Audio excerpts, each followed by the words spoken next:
Good day, everyone, especially to you, Dr. Jeah. My name is Jeah Rojo, and today we're going to talk about the Chapter 8, which is the laws regulating accommodation establishments. So, before we proceed, I will be providing to you the topic outlines and objectives for this topic. So, first is the introduction, which highlights the role of accommodation establishments in Philippine tourism and their contribution to competitiveness. Next is tourism competitiveness and accommodation, which defines tourism competitiveness and the Philippines ranking based on WTTC criteria. Next is the nature and types of accommodations, which explains different lodging types, including hotels, resorts, inns, apartels, pension houses, and motels. Next is we also do have the hotel and resort classification, which categorizes hotels by service levels and resorts by quality standards. Next is we do have the laws regulating accommodation establishments, which covers legal requirements such as building codes, sanitation, waste management, fire safety, and environmental laws. And also we do have National Homestay Program, which describes homestay accreditation and its roles in the community-based tourism. And also we do have security and safety regulations, which discusses DOT-mandated safety and emergency protocols for accommodation establishments. And lastly is the application of laws in real-life scenarios, which examines case studies on hotel construction and crisis management. So for our objectives, first is to understand the importance of accommodation establishments. Next is to identify different types of accommodation establishments and their classifications. Also to explain key laws and regulations governing hotels, resorts, and other lodgings. Also is to recognize the role of the Department of Tourism in accreditation and regulation. Also discuss safety, security, and environmental policies applicable to the hospitality industry. And lastly is to apply legal principles in real-world accommodation-related scenarios. So without further ado, let's proceed to our topic. So hotel nowadays stimulate the ambience of a home away from home. Thus, it should be clean, comfortable, functional, and safe. The results of the study on the effects on the competitiveness of the Philippine tourism reveal that the Philippine tourism industry needs to improve its competitiveness to catch up with the neighboring countries. So, what is tourism competitiveness? So, it is the ability of a destination to deliver goods and services that perform better than other destinations on those aspects of the tourism experience considered to be important by the tourists. So here's the criteria for ranking by World Travel and Tourism Council, or also known as WTTC. First is price, competitiveness, human tourism, infrastructure, environment, technology, openness, and social and human resources. In assessing the state of competitiveness of the Philippine tourism vis-a-vis its major ASEAN neighbors, of the 8 criteria, the Philippines only got the highest rank in human resource development, which indicates the high quality of its human resources. Second, in terms of price competitiveness, and the third in infrastructure. So, the price competitiveness criteria uses data of costs of travel, accommodation, goods and services, exchange rate, and purchasing power part. The infrastructure criterion refers to the accessibility and availability of the roads, railways, and sanitation facilities. This shows that aside from the 8 criteria, there are other factors which tourists consider in deciding to visit a country, such as known and perceived peace and order, situation in the country of destinations, and improving the industry's competitiveness therefore also depends on ensuring the tourist's personal security and comfortability. So this conforms the major role of accommodation establishments play in boosting the tourism industry. So in this chapter, we will deal with the different laws regulating different accommodation establishments and basic provisions of the National Building Code of the Philippines and its supporting laws, including rules on security and registration of guests and occupants have also been incorporated in this chapter. So first, the nature and description of the business. So business entities engaged in the operation of tourist accommodation establishments may be organized as a single proprietorship, a partnership, or a corporation. And first of it is we do have the hotel. It is in which it is a building, edifice, or premises, or a completely independent part thereof, which is used for the regular reception, accommodation, or lodging of travelers and tourists, and the provision of services included therefore for a fee. Next is we do have a resort. It is a place or places with pleasant environment and atmosphere conducive to comfort, healthful relaxation and rest, offering food, sleeping accommodation, and recreational activities to the public for a fee or remuneration. Next is we do have the tourist inn. It is a lodging establishment catering to transients which does not meet the minimum requirements of an economy hotel. Also, we do have a partel, which is any building or edifice containing several independent and furnished or semi-furnished apartments, regularly leased to tourists and travelers for dwelling on a more or less long-term basis, and offering basic services to its tenants, similar to hotels. So this type of accommodation is sometimes called as service apartments. Also, we do have pension houses, or a private or family-operated tourist boarding house, tourist guest house, or tourist lodging house employing non-professional domestic helpers, regularly catering to tourists and travelers. It also contains several independent lettable rooms, providing common facilities such as toilets, bathroom or showers, living and dining rooms, and or kitchen, and where a combination of board and lodging may be provided.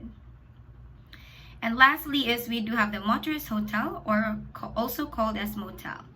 It is any structure within several separate units, primarily located along the highway with individual or common parking space, at which motorists may obtain lodging and in some instances, some meals. So next is I will be providing to you the classifications for hotel. So first, we have the deluxe class, or previously known as the 5-star category. So examples of it are the Peninsula Hotel in Makati City, Hyatt Hotel and Casino in Manila, and the Bellevue Hotel in Muntinlupa City. Next is the first class, or previously known as the 4-star category. Examples of it are Bayview Park Hotel in Manila, Linden Suites Hotel in Pasig City, and Waterfront Hotel and Casino in Cebu City. Next is we do have the standard class, or also known as, or previously known as 3-star category. So examples of it are the Day Hotel in Batangas City, the Palm Plaza Hotel in Manila, and the Grand Mensing Hotel in the Davao City. And lastly, we do have the economy class, which is previously known as the 2-star category. So examples of it are Hotel Las Palmas in Manila, City Savers Hotel in Quezon City, and Orchid Garden Suites in Pasay City. So if you're wondering what are the basis for the classifications of hotel, so in this, the classification of hotels is based on a number of criteria such as the location, the bedroom facilities and furnishings, the front office or reception service, housekeeping standards, food and beverage services, recreational facilities such as swimming pool, golf, squash, and gym facilities, engineering and maintenance, service and staff, the general facilities also such as roof garden, spacious common terrace, parking space and valet service, conference room, banquet hall, barber shop, DOT accredited travel agency, beauty parlor, sundry shop, security, and medical clinic. And lastly, for special facilities like limousine services, business center, and airport transfers. So next is we do have the resort. So there are classifications of resort. First is we do have the beach resort, which is located along the seashore. For examples of it are like Boracay Regency Resort in Aklan, Hilton Cebu in Mactan Island, and Dos Palmas Resorts in Palawan. We also have inland resorts, which is located within the town proper or city. So examples of it are Owensworth Farm Resort in Quezon, Racos Wildlife Resort in Iloilo, and Tiwi Hot Springs and Resort in Albay. Next is we do have the island resort, which is located in natural or man-made island within the internal waters of the Philippine archipelago. So examples of it are Verde Island Resort in Batangas, Cocobana Resort in Malapascua Island in Cebu, and El Nido Miniloc Island Resort in Palawan. So next is we also have Lakeside or Riverside Resort, which is located along near the bank of a lake or river. So examples of it are Lake Caliraya Resort, Hotel La Coronada de Pagsanjan, and Villa Escudero Plantations and Resorts, all in Laguna. So lastly, we also have the Mountain Resort, which is located or near a mountain of hill and theme parks. Examples of it are Camp John Hay in Baguio City, Banawe International Hotel in Ifugao, and Taal Vista Hotel in Tagaytay City. So resorts shall be classified as follows. So we do have Class AAA. It is the luxury premium services and the top facilities. Examples of it are Amanpulo and Shangri-La's Boracay Resort and Spa. We also do have next to it is Class AA, which is like the mid-range, comfortable with good amenities. So examples of it are Bohol Beach Club, Panglao, and Club Balay Isabel, Batangas. And lastly, also we do have Class A, which is like the basic and budget-friendly with essential services. Examples of it are Villa Amparo Garden Beach Resort in Samal and Luz Beach Resort in Batangas. Also, by the way, we do have the Special Interest Resort, which is an example for like the Plantation Bay Resort in Mactan Island, and also the Pearl Farm in Samal Island, and Camsur Water Sports Complex and Hotel in Camarines Sur. So next is we do have the Motorist Hotel or Motel. It is a roadside lodging facility designed primarily for travelers, typically featuring rooms with direct access to parking spaces. For motels, it should have motel registry book, which contains the full name, the address, the number, date and place of issue of residence, certificate Class A or driver's license or passport. And also, no motels shall accept for lodging or accommodation with any person below 18 years of age unless accompanied by a parent or a guardian. And an example of motels are Wise Hotel, Sogo Hotel, and Victoria Court. Next is we do have also the apartel or like service apartments. So it is a combination of apartment and hotel and is a lodging establishment that offers the amenities of a hotel with the space and facilities of an apartment such as a kitchenette and living area, catering to long-term stays.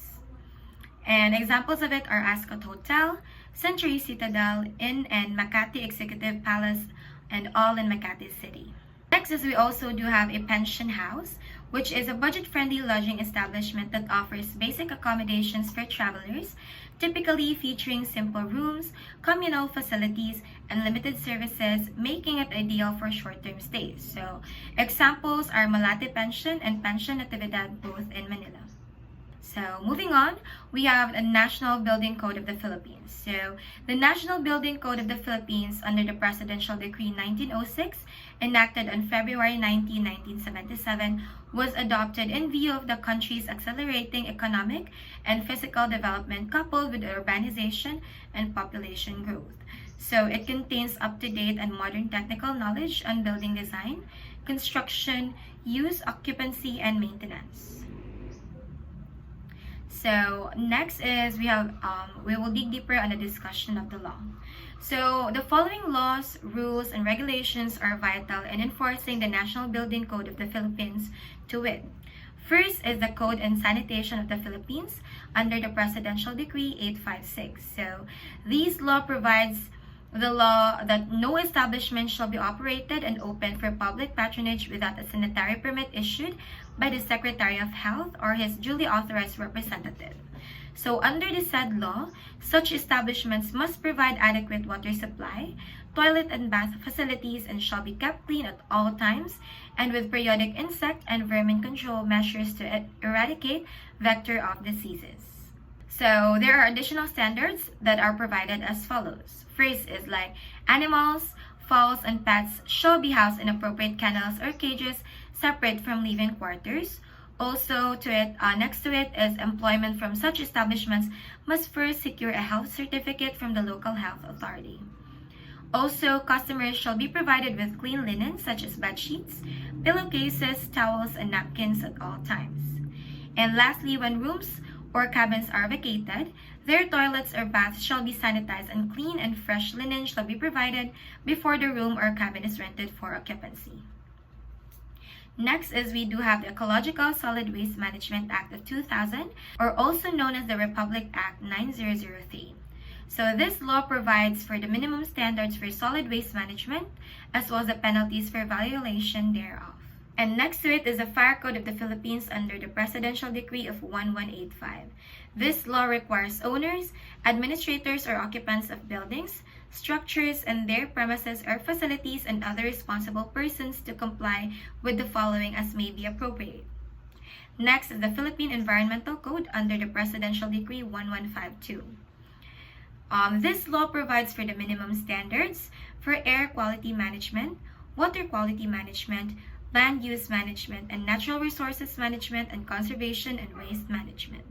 Next is the Environmental Impact System under the Presidential Decree of 1586 and its implementing rules and regulations AO 2003-30 by the Department of Environment and Natural Resources.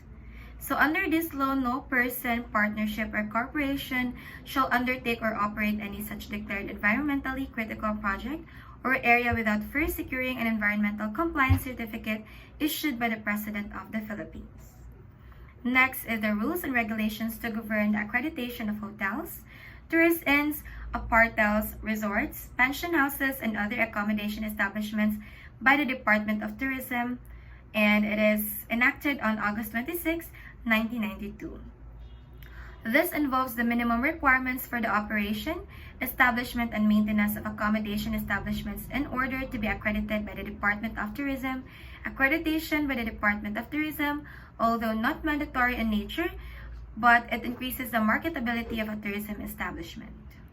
Next is the law to enhance mobility of disabled persons and its implementing rules and regulations. So, under this law, no license or permit for the construction, repair, or renovation of public and private buildings for public use shall be granted or issued unless the owner or operator thereof shall install and incorporate in such building or establishment such architectural facilities or structural features as shall reasonably enhance the mobility of disabled persons, such as sidewalks, ramps, railing, and the like, in case of the parking place of such buildings or establishments, and the owner-operator shall reserve sufficient and suitable space for the use of the disabled persons.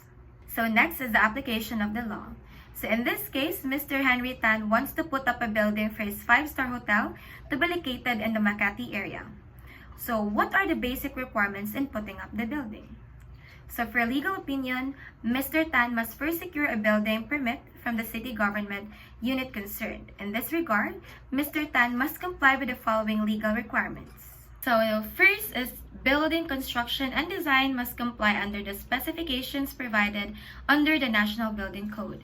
Second is building construction and design must comply with the rules on sanitation. Third is building must provide waste management facilities and equipment, fire prevention and emergency facilities and facilities for the disabled persons. And lastly, building must comply under the environmental impact system. So next is the National Homestay Program.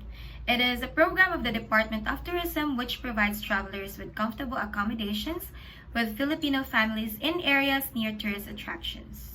So for purposes of accreditation by the Department of Tourism, the following are the minimum requirements for the operation and maintenance of homestay sites. So for homestay sites, there is a prevailing peace and order situation in the area. Also, there are existing natural and man-made attractions in the community. Site is easily accessible to tourists and with existing transportation vehicles, good road condition, and other basic community infrastructures.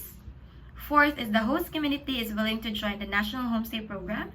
And fifth is that there is a dearth of commercial accommodation facilities in the area to service tourists.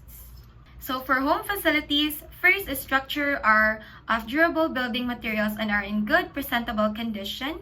Second is the surroundings are pleasant and healthful.